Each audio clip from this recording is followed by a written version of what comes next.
Бүгүнкү видео тасманын максаты бузулган, үзүлгөн, бурушкан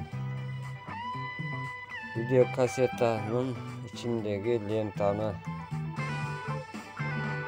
улап, түзөтүп, түктөп калыбына келтирүү.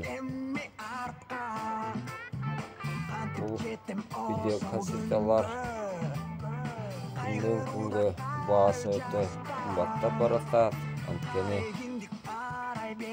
мындан 20-30 жыл мурда тартылган ушу үй бүлөдөгү эң маанилүү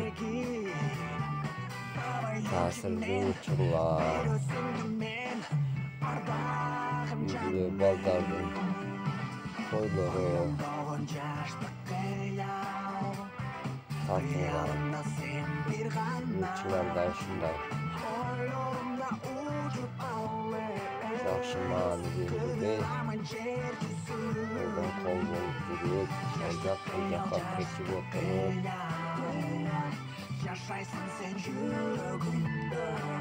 видео кассета ушундай окуп калган.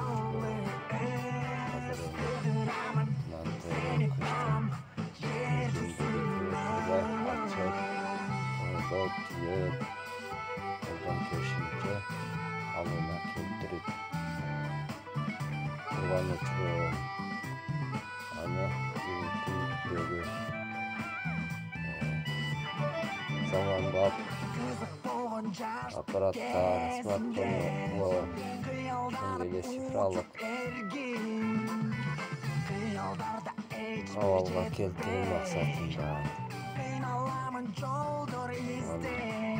көрсөтүп турган видеомагнитофон жок, тилекке каршы.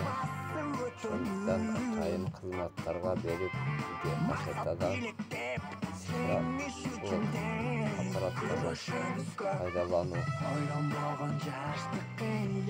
мүмкүнчүлүгүн жаратуу.